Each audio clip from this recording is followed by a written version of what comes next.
Alright, let's get to the kills. The movie begins in Japan in 1617 at the compound of Hanzo Hasashi. Hanzo is a ninja of the Shirai Ryu clan, but he's also a family man and confirmed wife guy.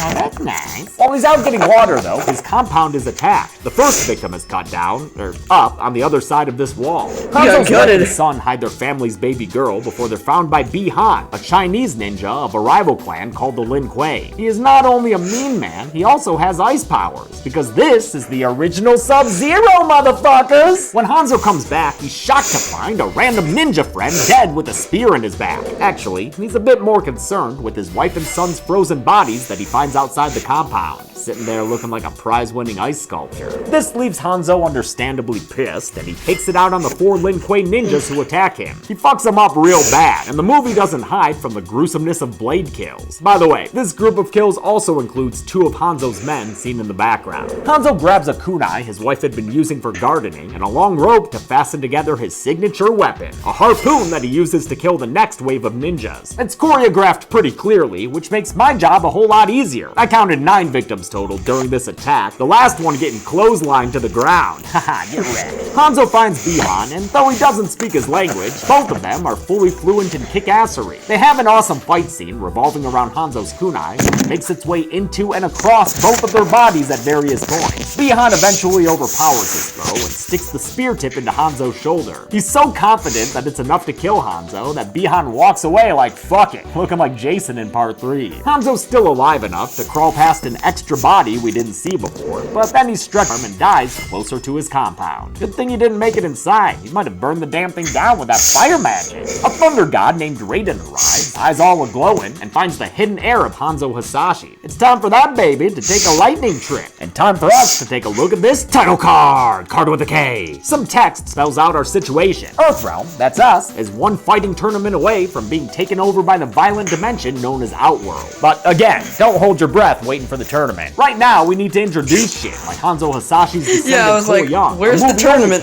I watched this movie the day it came out on HBO, and I was like, what? Where's the tournament? Of people, myself included, weren't thrilled about the inclusion of a non-game new character. There's only one of those I'll stand. My boy Art Lean, rest in peace, buddy! But don't blame co-writer Greg Russo, a lifelong fan of the game. He said Cole Young was a studio demand that came straight from Warner Brothers. Cole's a cage fighter with a loving wife Allison and daughter Emily, but their love doesn't keep him from getting his ass kicked. He's always losing his bouts, despite Emily's solid advice. Throw your uppercut! The uppercut is a big damage move in the game, especially in the first few before combos were more of a thing. Cole was beaten bloody, but seems like he still has fans, like this handsome stranger. Cole Young, the man that took the belt from Eddie Tobias. That name is a reference to the men who made Mortal Kombat, Ed Boon and John Tobias, who were working at Midway Games in the early 90s. This is Jax and his giant arms, and he's very forward asking Cole about his dragon marking. He's had it since birth, and it was also seen on Hanzo during his fateful trip to the watering hole. Jax keeps an eye on Cole as he and his family go for ice cream. Oh, and check it! This ice cream place must have experiential marketing, because it's snowing all of a sudden. It's more than snowing, actually. It's a full-on deep freeze here. And look who it is making things frosty! Beyond the Beehole is back as Sub-Zero, howling hard and doming one dude in the head, which I'll say kills it. This ice attack is awesome, since it was done practically. The effects team experimented with the best materials that would look and break like real ice, then devoted a whole warehouse to making enough of it. Special effects supervisor Peter Stubbs even built an ice gun to make the hail rain down. Jax rolls up to save Cole and his family, and while driving them to safety, tells Cole what's going on. That scary blue ninja is hunting both of them down, since they both have those dragon markings on their bodies. It's not a birthmark, Cole. It means you've been chosen. Before he can explain too much, Sub-Zero blocks their path, so Jax tells Cole to go find a woman named Sonya Blade while he tries to take care of the Iceman. The fight between Jax and Sub-Zero is preceded by some Easter egg graffiti, the controller input to perform Sub-Zero's freeze attack. Subby shows up for a fight that gives us a look at Jax's muscles in action, but despite their impressive girth, he gets his ass kicked by Sub-Zero. I mean, the guy does have ice powers. It's nothing to be ashamed of, Jax. Subby uses his powers to force Jax into submission, then freezes him from hands to shoulders. With a painful shattering, Jax loses his Second Amendment rights. That's really gonna suck when you can't catch yourself during a fall. Damn, that looked painful. Subby, you mean. As we've seen, Bihan has been a bad guy for centuries, but nowadays he's working for the desolate, hostile Outworld. He's hunting down people with dragon markings on behalf of a sorcerer named Shang Tsung, played here by Chin Han, who has the unfortunate job of stepping into the massive shoes left by Kari Hiroyuki Tagawa. Shang Tsung wants to kill all of Earthrealm's potential champions before the tournament can even begin. Don't worry, Shangy, you've got time. Cole drops off Emily and Allison somewhere safe and heads to Gary, Indiana to meet Sonya Blade. He gets to her shitty trailer and shows her his shitty marking, earning her trust and a dollop of backstory. Sonya and Jax serve together in the US Special Forces, but lately they've been researching those dragon markings. On a mission years ago, they found a target with the marking who had superhuman abilities. When Jax killed the target, the marking transferred to his body. As best they can tell, the marking has to do with some kind of legendary inter-realm fighting tournament. It's an invitation to fight for something known as Mortal Kombat. Mortal Kombat! Yeah, this scene is one big ol' exposition dump, but at least it includes Easter eggs for Mortal Kombat fans. Peep that picture of Nightwolf, one of my favorite characters, or that bust of Kotal Khan, the future former leader of Outworld. There may be more Easter eggs hidden here too. Sonya's wall of intel became a full-time job for the art department. We knew that if the camera went across it, it would be freeze-framed and red. So everything had to be accurate and everything had to be right. But enough of those cameos. Let's get another character in the mix. The Australian criminal Kano. Kano what? Kano, your fucking business. No last name. Kano is a ruthless mercenary who works for the Black Dragon clan. Sonya's holding him captive because he has a dragon marking. Just like Jax, Kano's marking appeared after he killed someone else who had it. You were never chosen. Of course, neither was Sonya. She doesn't even have a marking. All of a sudden, they start getting an invisible beatdown thanks to a camouflaged foe. It steps on Kano's face and scars it with a nasty slash, then slinks around in the rafters, dripping acid from its mouth. This is Syzoth, aka Reptile, an MK mainstay who's had invisibility since he was a hidden character in the first game. I love how they use a flare in this fight to keep track of him. Reptile's character evolved from a green palette swap ninja to being a member of the reptilian species known as Saurians. Since director Simon McQuoid wanted to draw from all of Mortal Kombat's lore, he made his movie's version both quadrupedal and bipedal. The 3-on-1 handicap match eventually ends when Kano punches into Reptile's chest and, screaming, removes his heart. Kano wins. You fucking beauty.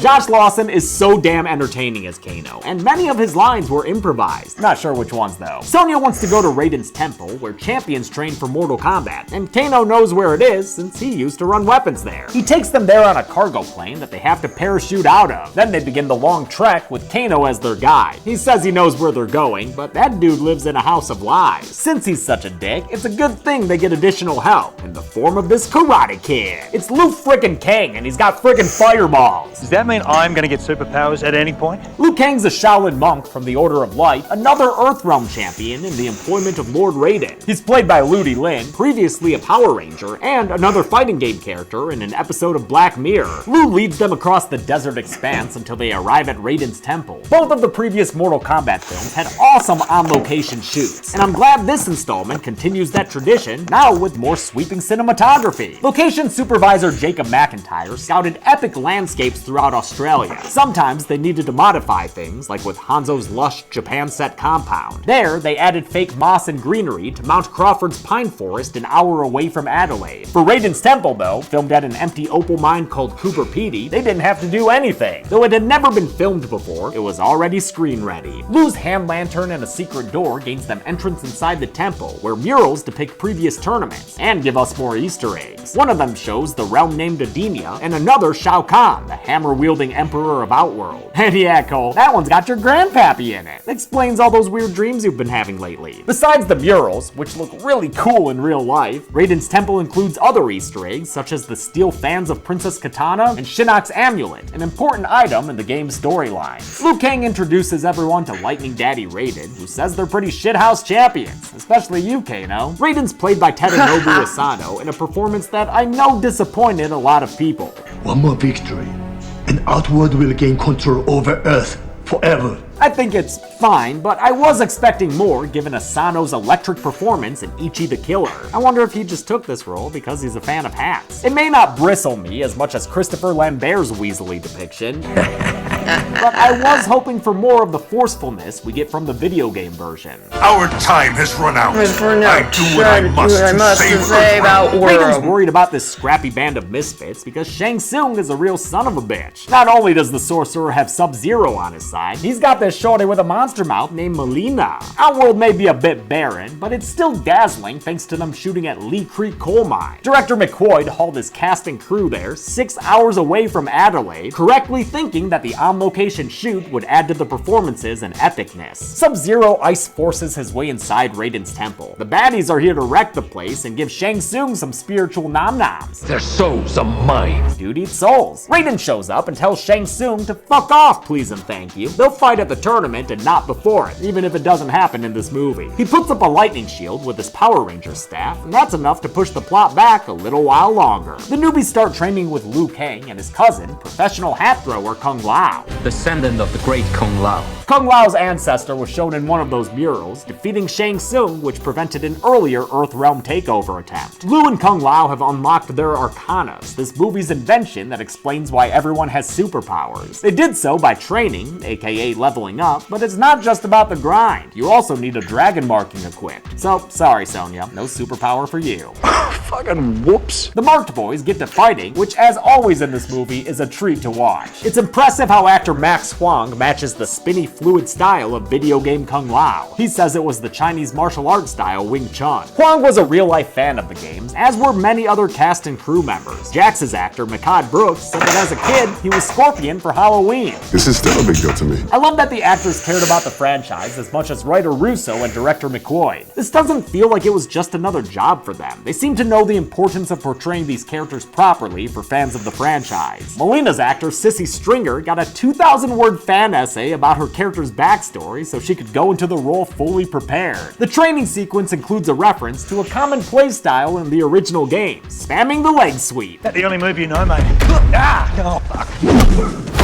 Another game reference is mentioned while Liu Kang tells Cole Young his backstory. He mentions Bo Rai Cho, the man who trained him and Kung Lao, and who in the games early on was a guy who burped and farted a lot. It was dumb. Since she can't train with the marked boys, Sonya instead hangs out with Jax, who's being treated in the temple after Liu Kang found him alive but, you know, armless. Now he's rocking these mechanical limbs, which aren't exactly a one-to-one replacement for his previously bulging biceps. Oh, those are great, mate. They make those in men's sizes? Kano goes on a supper-time tirade of personal insults and mild racism, and that anger unlocks his Arcana, which blasts forth from his eye. Ah, laser beam! It's better than fireballs, you pussy! No matter how much they beat up Cole, though, the kid just can't find his power. Must be extra disappointing after he finds out he's the descendant of Hanzo Hasashi, a legendary warrior murdered by Sub-Zero. Since Cole won't shut up about how much he misses his family, Raiden opens a lightning portal and sends the guy home. Cheaper than ride shares, I'll tell you that much. Yeah, Allison, you hugged that frugal husband. Here, let's meet some more Mortal Kombat characters. Freaking Cabal, one of my faves, and two characters I was unfamiliar with, Reiko and Natara, who Shang Tsung keeps saying is hot. She is beautiful. In every single way. There's also the still unseen Shokan warrior Prince Goro, who was earlier teased in one of those murals. Shang Tsung says they all about to beat up some Earthrealmers, and to get to them, they'll lean on Cabal's networking skills. You see a guy down there? Complete fucking asshole.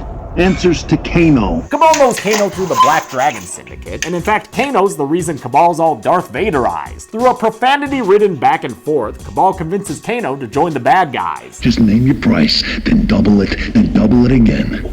What are you waiting for, asshole? Kano agrees and destroys Raiden's shield thingy with his laser eye, allowing Shang Tsung to hotbox the place with evil smoke that transports him and his henchpeople there. Fighting promptly ensues. Liu Kang goes up against Cabal's superhuman speed and hook weapons. Reiko takes his boom hammer to Jax and his rough draft arms, and the ladies square up, with Sonya having to defend herself against Melina's pair of sais. Melina gets the best of Sonya, and even gets a little bit kinky with it, but since Sonya's blood doesn't have that dragon marking spice to it, Melina says she's not worthy. Your death has no worth. purple teleport away! Kano picks up the slack and puts Sonya down by laser beaming a giant hand onto her body, which is probably its own category on Pornhub. As Kabal gets the best of Liu Kang, Shang James, you better not be watching that stuff. Girlfriend to fight Kung Lao. Now destroy him, my beauty. That doesn't go great for Natara. Kung Lao centers himself and revs up his chakram hat and rides Natara into it so she gets freaking buzzsawed. Yeah! I wish we could show that. Fuck yeah it was, dude. That was sick. During all this fighting, Cole gets a home visit from Prince Goro, who for whatever reason comes out of his shed. This Goro looks pretty good for a giant CG beast, although I missed the clunky animatronic created by Tom Woodruff at ADI. It wasn't great, but I can't help thinking how good a modern day practical Goro could look. Just think of Neil Scanlon's work in Jurassic World Fallen Kingdom, and imagine a Goro of that caliber. Instead, we get a digital version, which was done with two dudes in blue screen suits, the back one on stilts, so they could choreograph a fight properly using the character's 4 arms. Props to VFX supervisor Chris Godfrey for all the solid CG. I did not realize that Jax's entire chest had blue screen effects going on. It looks great, much better than his Annihilation bullshit. Allison gets involved to help her man, turning Goro's attention to her and Emily, and you do not want that guy's attention. With his family in danger, Cole finally finds his Arcana. It's a suit of armor that comes out of a bracelet Emily had made for him earlier, and because of that, it looks like golden thread. It also looks bad, in my opinion. Kind of cheap, perhaps a product of this movie's budget. $55 million isn't exactly an indie movie, but it's not a huge blockbuster budget either. I think every dollar wound up on the screen, but they might not have had enough to make all the costumes great. Regardless, costume designer Cappy Ireland put a lot of thought into all of the outfits. Shang Tsung is rocking ancient Chinese armor, for instance, with the souls he's stolen imprinted on it. I like that they changed Raiden's hat from straw to metal, and apparently on Cabal's costume, he's got a police badge from his buddy Stryker, another game character who hasn't yet made it to the big screen. Cole's armor is part of his Arcana, which is also kind of lame. I guess it's a kinetic thing where he can absorb blows and turn them into strength or something. He uses this newfound advantage to go on the offense against Prince Goro, and he fares much better in the second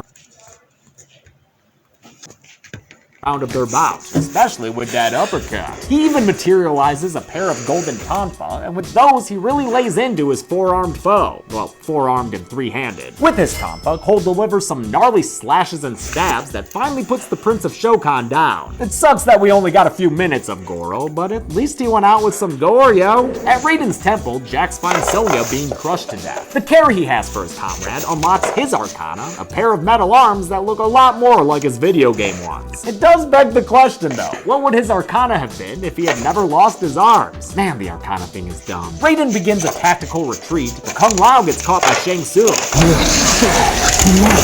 Kung Lao is killed by Shang Tsung when the sorcerer sucks out his soul. In some circles, they call that a soul slurp. You know, like a turkey slurpee. Raiden teleports his champions to an inter-realm location called the Void. Even Cole, who takes a lightning portal from his front yard. Love you fam, but bye, gotta go get my inheritance. A garden spade from the White-Eyed Lizard Man. Cole says that they can beat the bad guys as long as they fight them on their terms. That means pairing everyone off at different locations. But how can they do that? Lord Raiden, can you send anyone anywhere? Oh, okay, no worry. The fights take place simultaneously, but it's easier to go through them one by one. So, the first bout takes place in the Pit, an infamous Mortal Kombat stage that's been in many of the games. There, Jax fights Reiko and his hammer. The new and improved arms prove to make it a much more even match, and Jax ends things pretty quickly when he jumps and claps Reiko's skull into smithereens. Holy shit, dude. Yeah, these motherfuckers work. The next fight is probably my favorite of this game, since it takes place in close quarters. Kano fights Sonya in her tiny trailer home, which she's outfitted with secret hatches and crawl spaces aplenty. I really like how confined all their attacks are here. Plus, they beat each other up using simple household items. You could make a BuzzFeed list out of that. The fight spills outside through the bathroom window, where Sonya ends things by stabbing Kano in the eye with a garden gnome. With that kill, the dragon marking passes from his body to hers. The Arcana is still a dumb thing, but I'm happy for you, Sonya. Next is Liu Kang facing off against Kabal, in a rematch, like this were a Raw the night after a pay-per-view. Liu's more prepared for Cabal's speed this time, time and even hits him with a bicycle kick, one of the most satisfying moves to land in the games, partly because of the ridiculous sound effect.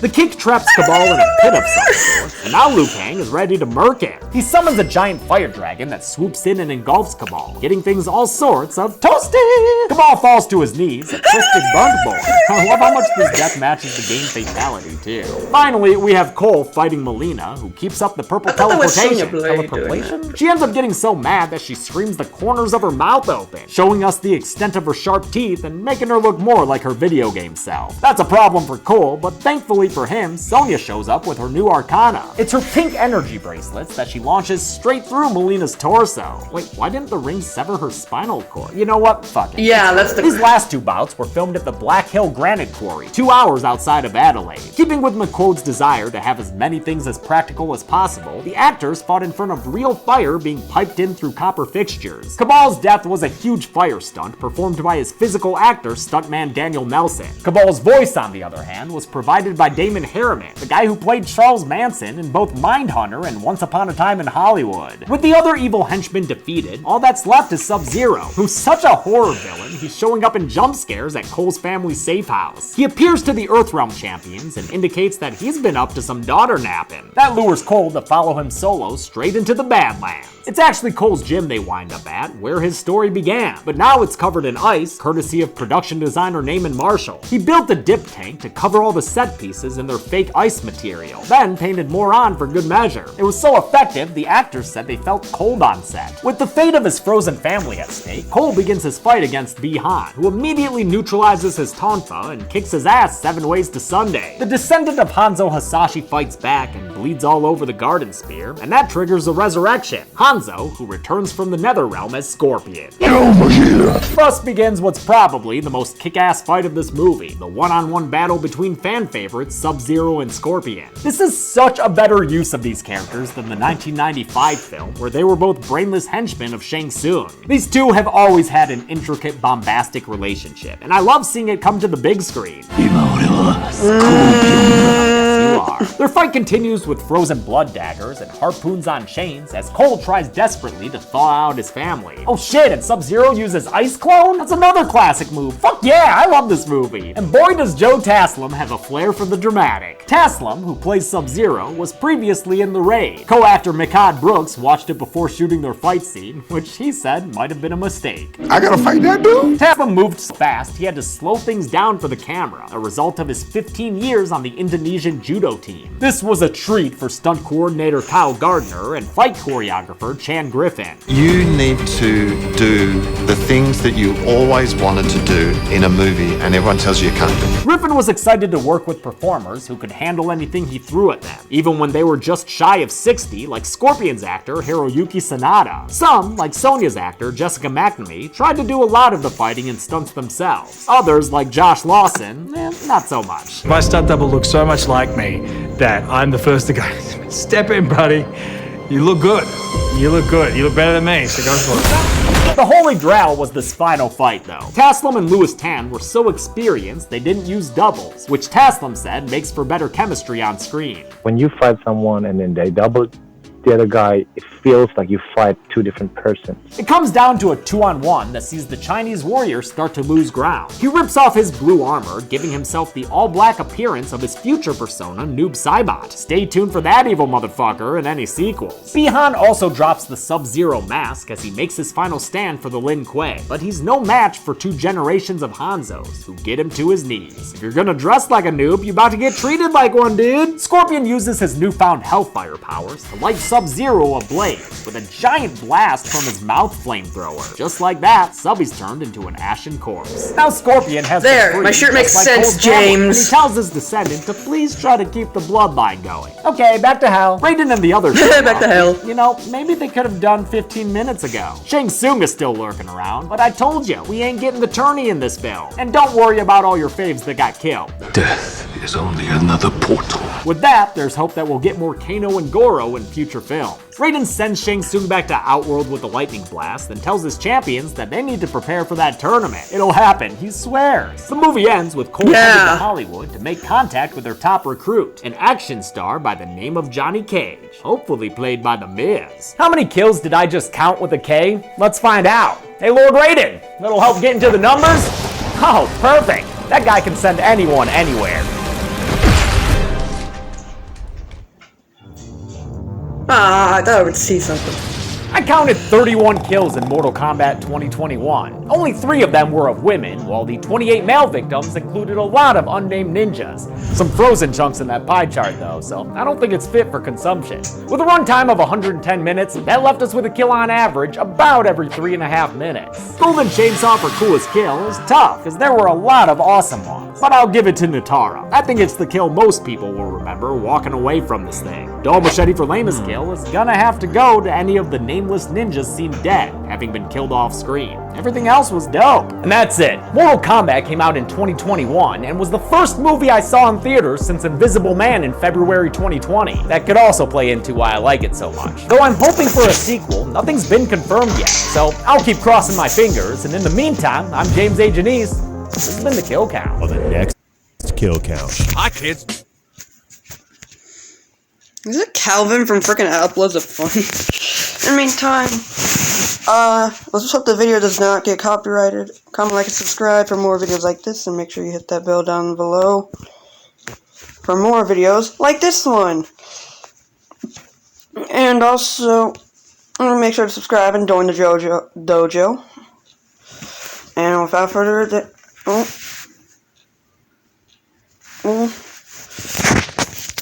I'm out.